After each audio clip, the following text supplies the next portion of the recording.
Welcome to Web-Minded Computer Institute.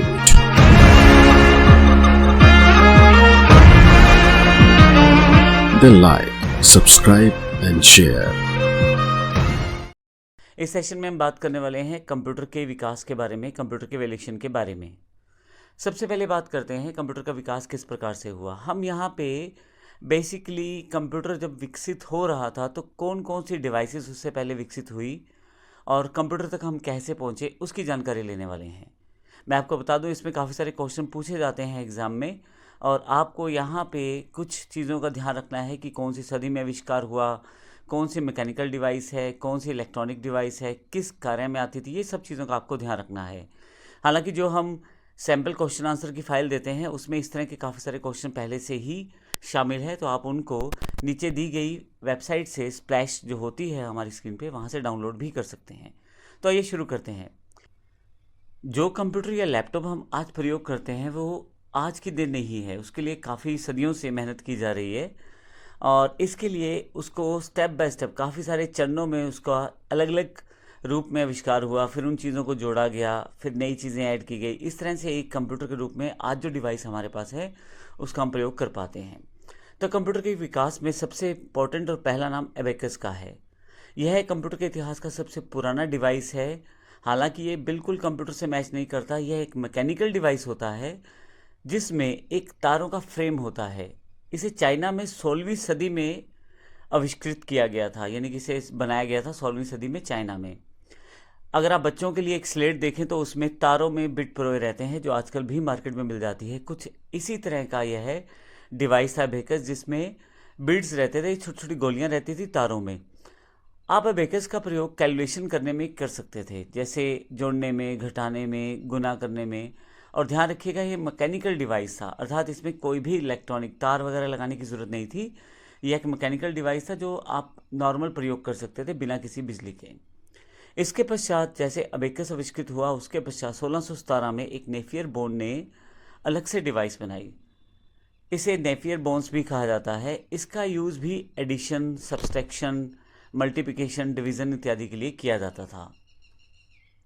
उसके next part में जब 1620 में विलियम आर्टेड ने स्लाइड रूल को आविष्कृत किया।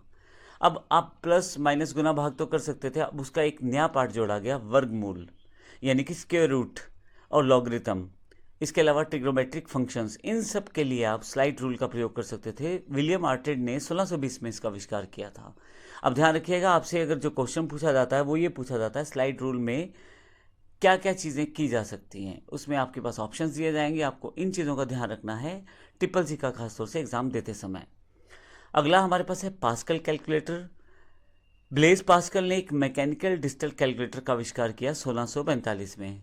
अब यह मैकेनिकल और डिजिटल प्रारूप था, अर्थात कुछ इसको बिजली चाहिए थी और कुछ यह मैकेनिकल डिवाइसेस के साथ मिलकर काम करता था। काम ये बेसिक ही कर पा रहा था, जैसे जोड़ना, घटाना, यानी कि एडिशन, सब्सट्रैक्शन इत्यादि। लेकिन मुख्य बात यह थी कि एक मैकेनिकल प्लस डिजिटल कैलकुलेटर था। इसके पश्चात एक मैकेनिकल कैलकुलेटर लाइबनिज ने आविष्कृत किया 1671 में, जिसका यूज़ फिर से एडिशन, सब्सट्रैक्शन, मल्टीप्लिकेशन, डिवीज़न के लिए किया था। लेकिन कहीं ना कहीं थोड़ा सा फास्ट था ये, और काम करने की गति इसमें बढ़ गई थी और काउंटिंग इत्यादि आप बड़ी फास्ट कर सकते थे इसमें।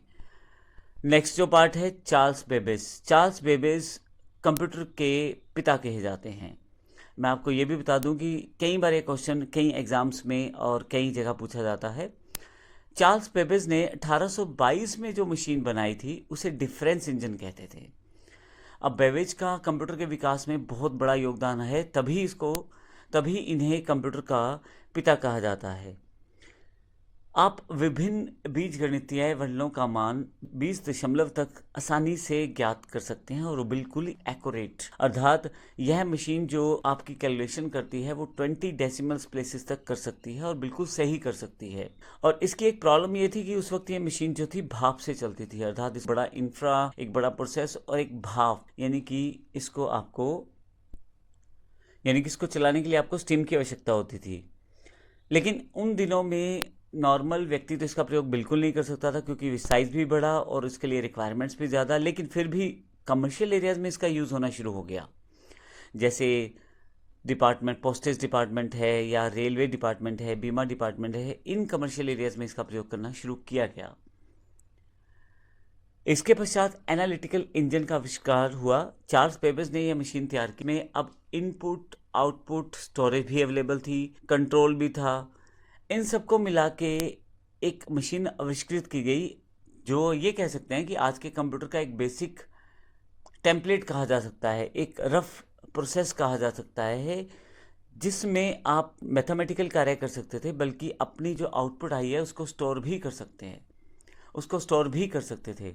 और यह ऐसा पहली बार किसी डिवाइस में किया गया था।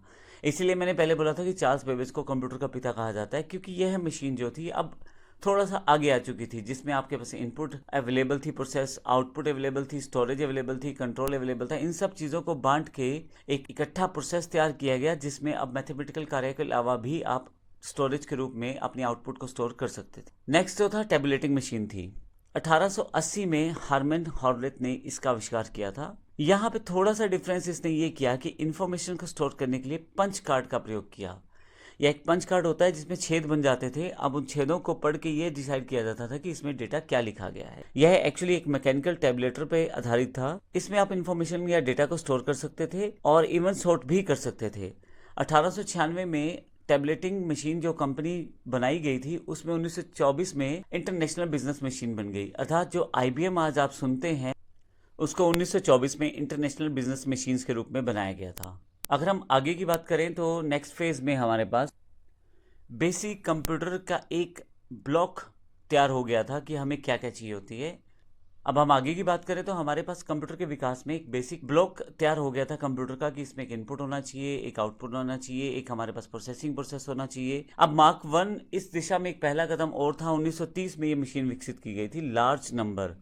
यह पहली इलेक्ट्रोमैकेनिकल कैलकुलेशन मशीन थी, जिसका प्रयोग आप कैलकुलेशंस के लिए कर सकते थे, बड़े बड़े नंबर्स के कैलकुलेशंस के लिए। और सबसे इंपॉर्टेंट बात, ये इलेक्ट्रोमैकेनिकल अर्थात बिजली और मैकेनिकल प्रोसेस दोनों को इकट्ठा करके इस मशीन को बनाया गया था। ENIAC, इसका आविष्कार 1946 में जे प्रेस्पर एक्रिट ने किया था और जॉन मॉसली ने किया था। इसका पूरा नाम electronic numerical integrator and computer था और यह वर्ल्ड का पहला इलेक्ट्रॉनिक कंप्यूटर था। तो पूछा जाता है कई बार आपके एग्जाम्स में, क्वेश्चंस में, कि पहला आपका इलेक्ट्रॉनिक कंप्यूटर कौन सा था, तो ENIAC का नाम वहाँ पे आता है। ध्यान रखिएगा 1946 में आविष्कृत किया गया था। इसके बाद EDSEC का नाम आता है। इसका आविष्कार 1949 में मॉरिस वाइक्स ने किया था। इसका पूरा नाम electronic delay storage automatic calculator था। जहाँ पे इलेक्ट्रॉनिक और मैकेनिकल फंक्शंस को यहाँ पे तवज्जो दी गई, वहीं पे साथ में स्टोरेज के लिए भी यहाँ पे स्पेसिफिक प्लेस सेटअप किया गया। अर्थात यहाँ पे अब इंफॉर्मेशनल प्रोसेस को आप स्टोर भी कर सकते थे। तो इसका अर्थ ये हुआ, जो कंप्यूटर हम आज की डेट में प्रयोग करते हैं वो काफ़ी सालों, काफ़ी सदियों, काफ़ी दशकों की मेहनत का आउटपुट है, जिसमें काफ़ी सारे इसमें फेसेस थे जिसको हमने इस पूरे कंप्यूटर के इवोल्यूशन या विकास में देखा है। तो अगले सेशन में हम बात करने वाले हैं कंप्यूटर की जनरेशन्स की। एग्जैक्टली कंप्यूटर का जो जनरेशन है वो कौन कौन सी आई, किस तरह से चली, इसके भी काफ़ी सारे क्वेश्चन एग्जाम से पूछे जाते हैं। नेक्स्ट स्टेप पे हम इसको देखते हैं। धन्यवाद।